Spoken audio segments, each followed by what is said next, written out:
if no agreement is made by the Trump Taj Mahal owners and Local 54, the casino is scheduled to close on December 12th. We are down here in Philly at the Brown Girls Building Brand Brunch featuring Karen Civil, the marketing extraordinaire, and investigators are still trying to determine what led to the gunfire.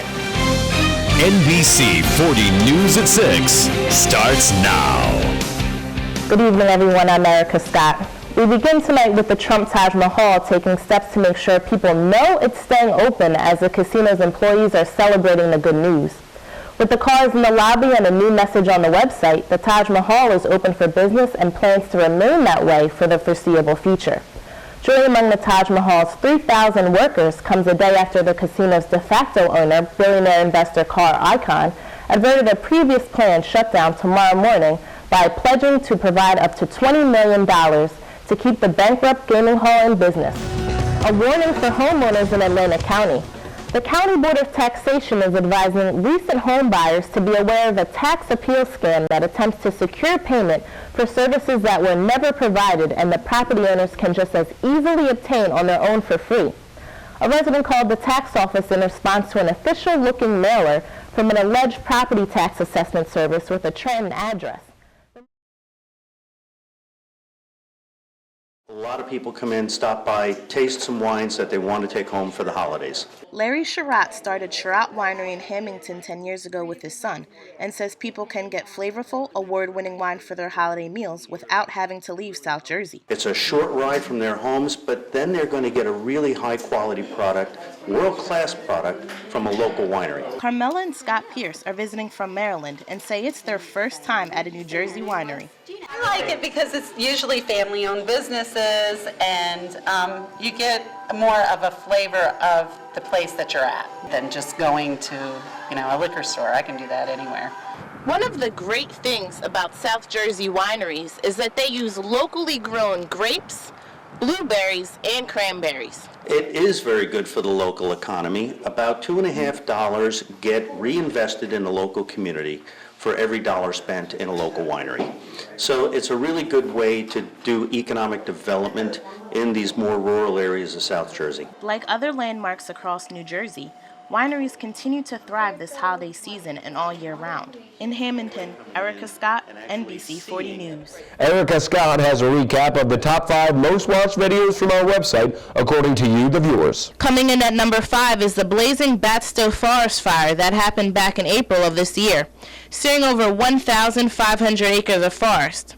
Thankfully, there were no injuries in the blaze. Now let's take a trip back down memory lane for this next video. When's the last time you've seen historic railroad tracks up close and personal? I'd say never. But last month, we got a chance to witness a piece of history in Lower Township. Railroad tracks dating all the way back to the 1900s that used to lead to the Cape May sand plant, but shifting sand from storms covered them up decades ago.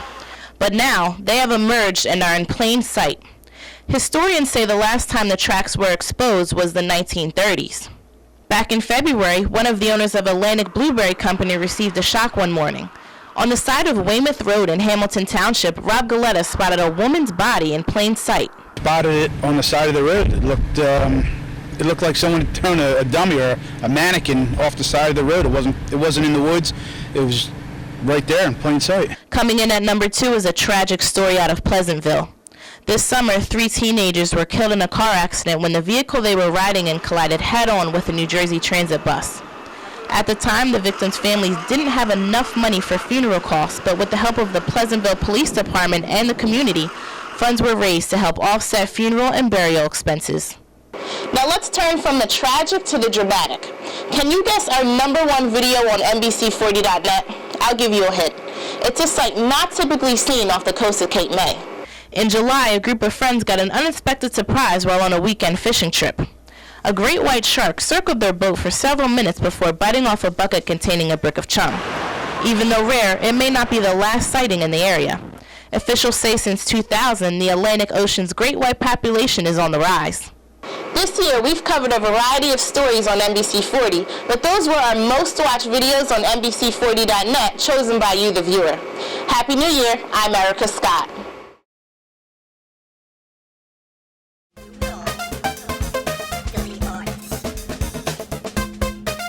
And we are back with Sean Lemire Williams of Elion Unlimited Dance Studio.